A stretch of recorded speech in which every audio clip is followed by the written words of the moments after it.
This is 24 Inside.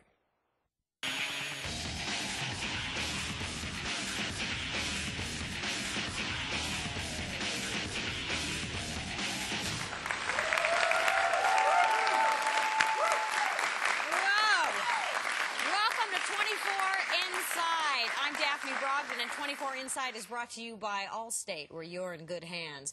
And 24 fans are in good hands today because we're gonna try to make the world a better place. If you've just watched 3 to 4 a.m. show, you're a little traumatized. I mean, the missile went off, right? Yeah. Okay, now you guys thinking, how the heck are they going to get out of this one? Yeah. I'm like, at best, what is it going to go into the ocean? We're going to have radiated fish? I don't know. Well, we'll try to go behind the scenes of CTU today. We have a very special guest. You know him as the hapless yet hard-working computer guy. His character is Edgar Stiles. We're very happy to have Louis Lombardi here.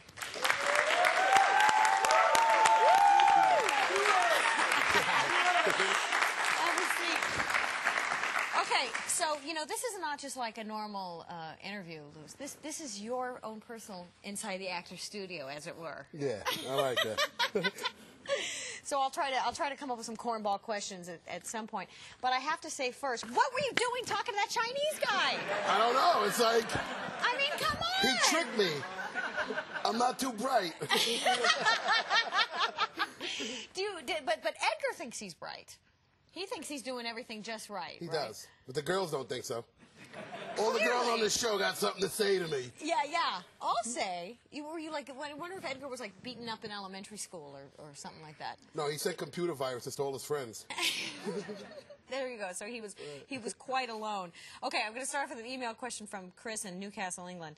It says, does Edgar seem stable? Every time we see him, he keeps getting more and more distracted. And like I thought Edgar was going to go postal when they were releasing Prado. Right. Is anything gonna happen with that? Is he gonna flip out, you think? I don't know. You got to watch, right? There's only a few more shows left, so you'll find out. No, but he should, though. After everything has been going through, he should. Yeah, I mean, when you were doing that scene, when you were like, they're not going to let him go, and you're not going to let him go, were you, as the actor, thinking I'm going to take action, or did you not go that far in your head? No, I didn't go that far in my head. Okay, all right. All right, email question from Jake in Toronto. Why do you think Edgar and Chloe's relationship has become so strained? They worked so together well before helping Jack. Don't you think Chloe should be more understanding considering Edgar's mother just died? So, yeah, what's going on with their dynamic? That's what I'm saying. She should be a little more understanding. I mean, you know, she's like, sorry, your mother just died. Now give me those files. And hurry up, too. I'm like, hold on, I got to wipe my tears. There's no time for tear wiping. Well, there's no time. Listen, if you don't have time to go to the bathroom or eat at 24, there's no time for grief, There's no time, right. People tell me, how do you go to the bathroom? Or how do you eat something? It's 24 hours. I'm like, commercial breaks. Yeah, right, exactly. People wonder what happens in the time from the commercial break to when it comes back. And I'm like, I don't know. That's a great question. Must be like everybody run to the bathroom. Right, hurry up. Yeah, right. Jack, I'm behind Jack. Yeah, right, exactly. Because you know he's going to be the quick. first out. Yeah, he's quick. He pees with a zipper up. And you know, everything is very efficient. Everything is in efficient quantities. He's out the door. Right. But the Chloe and Edgar thing has been a big ongoing theme here. I mean, and just in general, he's been kind of taking a beating from her. But she's really abrupt with everybody else. Like, gee, Jack, that must be really awkward that you just kind of led her husband to be, you know, die or whatever. Are those harder scenes to play off of because it doesn't seem like how somebody really would react in real life? No, I think you would react to certain people certain ways. Yeah. Totally. You know, you wouldn't talk to your boss like you would your coworker. Yeah. You'd be like, hey, I love my job. I hate my freaking job. You know, I have to tell your coworker, you know? So it's two different personalities you're talking to. Okay, in the audience, Robert? Where's Robert? Okay, hey, thanks for being here, Robert. All right, he wants to know, does this mean next season is going to be about the U.S. and China? I hope so. I'll get a vacation to China. Right. Edgar in China. Edgar, responsible for starting We're like World War dim sum III. on my plate. Hold on, I'm not done, Jack. I'll email it to your PDA. You know, this is so fun. I was telling you, Roger Curtis was here last time, and it's so different to actually see you guys smile and laugh, because we don't get to see that ever in the show. Especially Curtis. Yeah. Let me tell you something. When I met him, I thought he was a serious guy. He was quiet. I was like, yeah. Hi. He's like, hey, how you doing? And I'm like, wow, this guy's personality is so opposite than his real life. And that just goes to show you what a great actor he is, you know? That's what I was thinking. Yeah, It really he's is great. impressive. And it's so opposite for him, Plays a big range. Okay, email question from David in North Bay, Ontario, Canada. I've been wanting to ask this so much to Edgar. Oh, my. How does it feel to be pushed around by Chloe? It's kind of fun. Yeah. It's you guys fun. have a good working relationship? We have a great actors? working relationship. Great working, but I mean, she the way she pushes, it's in a different way than being, you know, like really like abused. It's more like that's her personality, you know. Yeah, she's sort aggressive. She's kind of a big sister in a way. Right. Yeah. And I get along with her. After all that goes done, I'm always like, hi, you know, like the big dumb brother, you know. All right, audience, Maurice Jordan. Hi, Maurice. Thank you for being here, Maurice. Hey, how are we doing? I'm good today. How are you doing? Maurice. Good. All right. Maurice chatty there. Okay, why was Chloe told by Buchanan that there was no time for her personality disorder when, in fact, that's what makes her so good? Maybe he's trying to whip her into shape Yeah. for me. He like feels bad for me. He's the only one who has any sympathy for me, that guy. He's great, yeah. He's like, leave Edgar alone with your personality disorder. He's got enough on his plate. Buchanan's funny because I thought he would he's such a bank teller guy. I thought he'd be there for like 2 minutes, and then he's sort of shown to be a lot more interesting. Oh, he's really interesting. He's really good. Yeah. He's one of my favorites on the show. Oh, now, okay. yeah, in the later cast change. In the later cast, yeah. Because I was thinking, you know, I mean, this is exactly what I was thinking. An email question from Carol in Buffalo, perfectly. Edgar's had 4 different bosses in one day: Driscoll, Tony, Michelle, and Buchanan. Who do you think he likes best? So does Edgar like Buchanan the best? No, Edgar likes Alberta. Alberta. Alberta Watson. She played. What was her first name? What was her? I forgot the name though. Oh, Driscoll. Aaron Driscoll. Yeah. She's my favorite. Yeah, she was tough, but like motherly. She was great. I absolutely love her. I love her on the show. Yeah. I love her in real life. I mean, she's just really great to work with. It was the easiest. Working with her was so great because it was our first year on the new show. Yeah. And everybody was new, and she just eased us all right into it. She was like, hey, and it made it so comfortable for those first bunch of episodes she was on. Oh, that's She was great. I love her, yeah. Well, it seemed like she was another one that was interesting where you just think she's going to be some hard ass and not much fun, and then, you know, you got to see all the layers and the daughter and all that jazz. Right. So were you sorry that she exited this show? Oh, totally. Yeah. Totally. I think she was a strong woman character, female character. She was great. Is there kind of a conflict in, like, say, the Tony Michelle, which is such a big storyline from a past season, when you were in the first season, where you're kind of like, what's important about these guys? What about my season? Right, yeah, right. What about me? Michelle and Tony who? Yeah. Yeah. So you get along with them as just as well? Oh, I get along. You know what? Out of all the projects I've ever done, this is the best cast I've ever worked with. And the actors come in, boom, boom, boom. It's like, you know, like a revolving door. Yeah. Everybody just keeps, and now there's not one actor I did not enjoy working on this whole season. Every one of them have been great. It really is amazing. I know that sounds like cliche, people say that, but this is true. Yeah. And I've done so many, this is like, I just feel so comfortable. I show up and it's so easy to work. But, you know, how's the food? How's the craft services? Great. Great. Great. Those people take care of me. They're like, what does that go on, your poor mother? I'm like, I want some chips and some pizza. And they bring it right to me in the trailer. They're great. How much are you, as the actor playing Edgar, thinking about Mom Just Died as you're doing it? Oh, you have no choice on that show? Yeah. Every show, they're bringing it up again to you in something, you know? Yeah. So it's always like, my mom died. I was just getting over it. It was 20 minutes ago. Give me a break. You want these files or what? Okay, Mom died again. I just, you know. This is the longest And day if you of get my Chloe life. saying every 20 minutes, I know your mom died, but you got to do this. I'm like, you told me that in the last episode. You know? Okay, in the audience, Mark Blackwell. Hi, Mark. Thanks for being here. So what are the chances of Edgar and Chloe working up a little covert operation? We need you as one of the writers next year. Are you sensing that? Because I got to be honest, we got a lot of questions along this line. People seem to want to see some sort of Tony, Michelle, Edgar, Chloe kind of, you know, storyline. Well, that's a little. I don't know about that whole. You mean separately or? Separately. I mean, yes, of course, separately. I mean, they have their steamy, you know, undertone thing that you and Chloe are going to take the nerd gloves off and just go at it. You never know what can happen. Right? Tune in next season. Yo. Or the end of this one. You never know. Yeah, right. Yeah. Okay. Email question from James in England. Since his mother died, sorry, James brought it up again. We've seen a lot more emotion from Edgar. As the day goes on, how will this affect his work at CTU? It doesn't affect his work because he's still a professional. That's the way I look at him. You know what I'm saying? Or else he would have walked out. Any normal person would have left.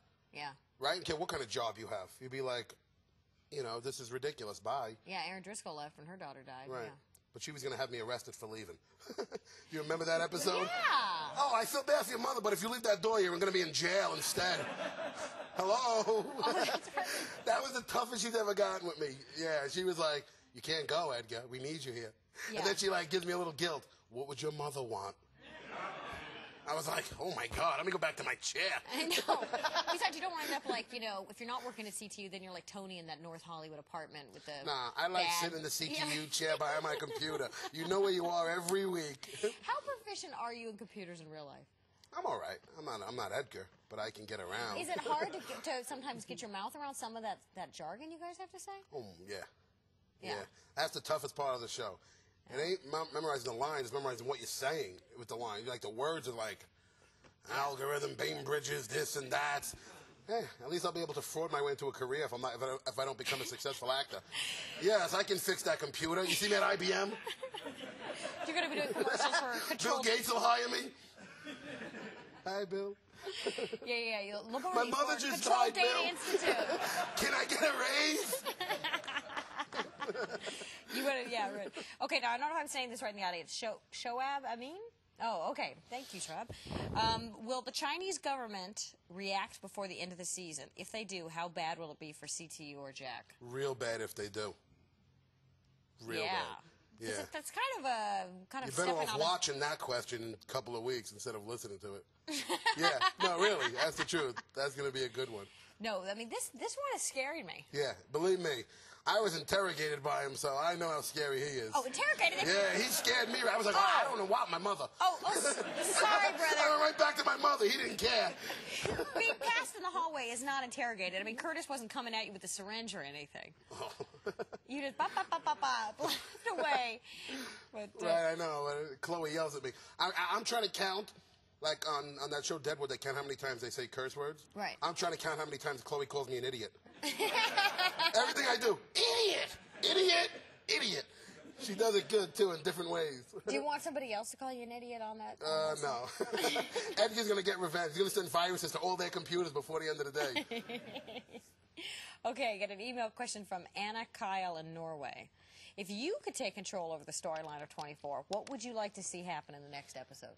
Edgar finally get out and take his mother to where he's going to take her. Aw, I know. That was so sad. sad. It's horrible. People stop me screaming out their windows of their car. Oh, we feel so bad. They're so mean to you. I mean, everywhere. Really? Your poor mother. And I'm sitting, and the other day, yesterday, I'm in my car, and I'm on the phone with my mother. No, wait. It gets better. I go, yeah, Mom. And the car pulls up to me. They're like, Edgar. I roll down my window, and my mother's on the line, and she's like, and they're like, oh, Edgar, we hope you get revenge. We feel so bad for your dead mother. And my mother's on the line. My mother goes, who's that? I'm like, just people pulled up to me on the street and said it out the window. Happy my mother was really on the phone. I was like, oh, welcome to TV, Ma. So is your real mom like, oh, so you would just keep working if I was dying? Oh, yeah. I'm an Italian mother. They make you feel guilty about everything. So you didn't quit the show, huh? Yeah. You should have made him rewrite that. Exactly. For heaven's sakes. So anything else? Would you like to be out in the field or anything? No. An action scene to me is going across to Chloe's desk. Did you get that on camera? You got to be tired of that plaid shirt, though. Oh, I like the wardrobe. I mean, it just reads nerd. It does. It's awful. I know.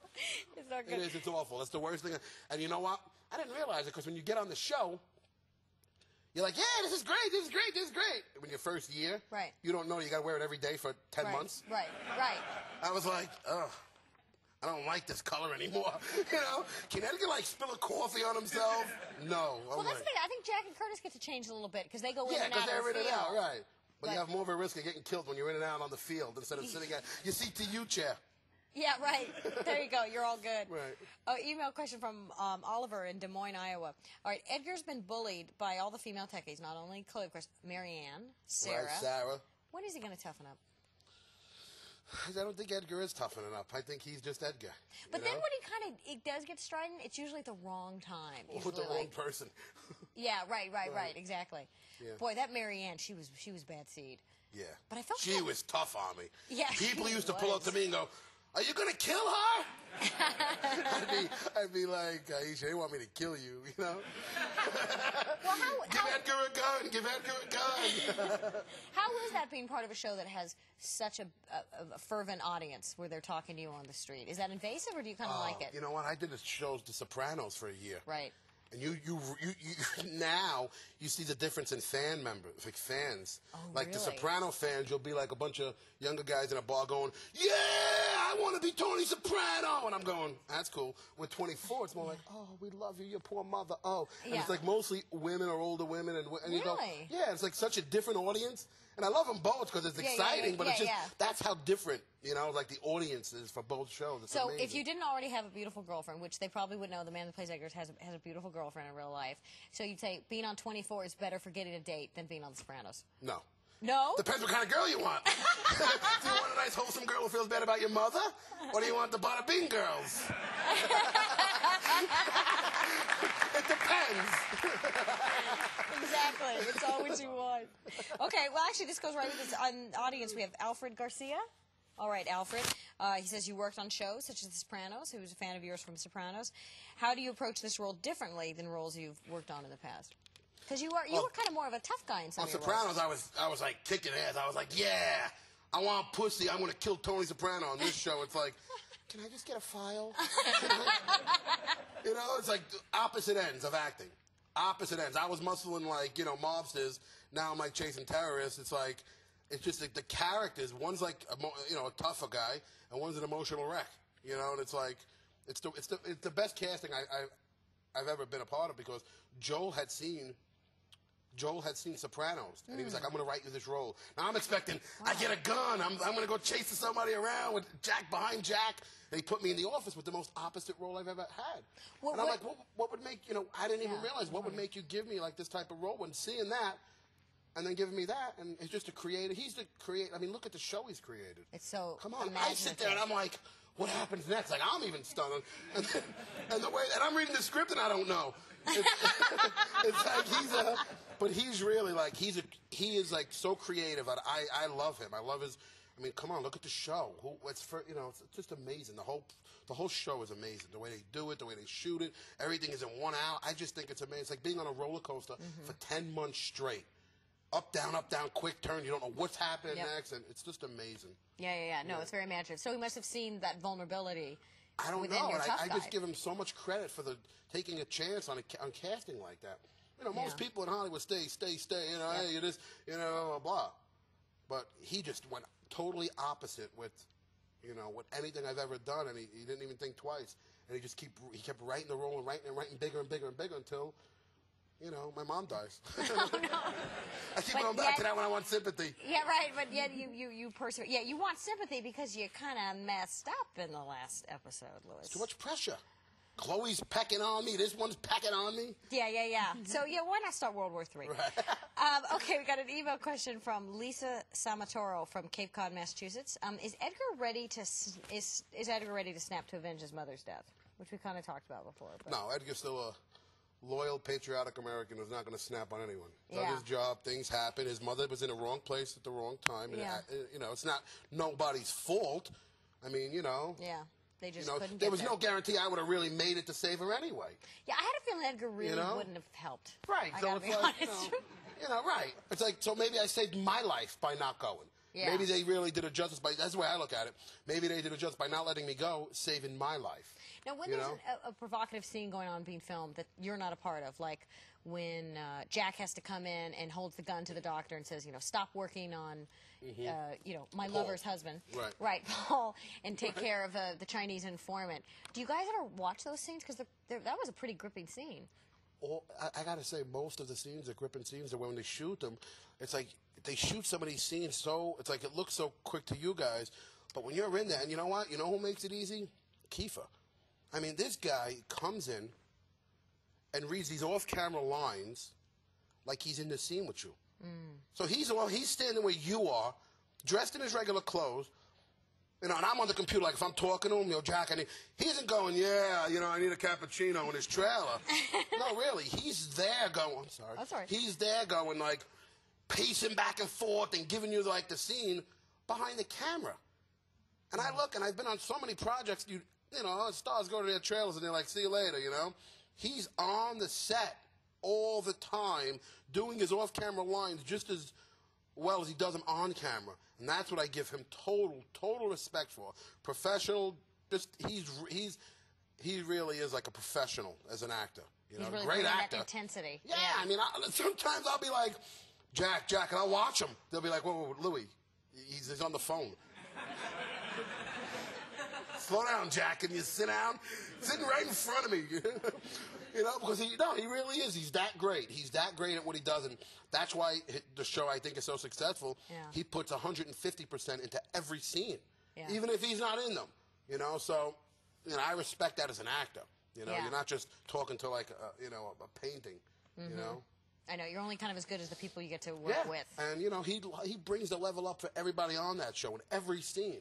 Yeah. I mean, he'll come in with one page of off-camera lines and read them. So. Okay.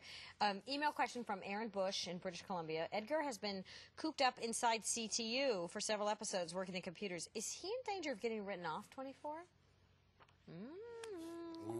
Only your agent knows. I don't know. I don't know anything. Only my agent knows. Yeah, right. Okay, here's a little, this is fun. Karen?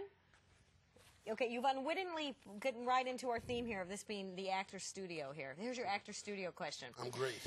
I'm always great. Lewis, like that show, right? The actor's right. What's your favorite curse word? I don't curse. I'm a good liar. You did use the pussy word earlier, though. Pussy is a character on a show. Oh, right. You're absolutely right. And there's nothing wrong with it either. All right. So, email question from Chelsea in Phoenix. I think you're a great actor on the show. What made you want to become an actor, and how did you get started? Well, when I was about 13, 14, I used to do NYU films. That's how I started. And I didn't have $25,000 a year to go to school to learn how to make movies. Yeah. So what I would do is I would audition for NYU films, learn how to act for free, and learn how to make movies for free.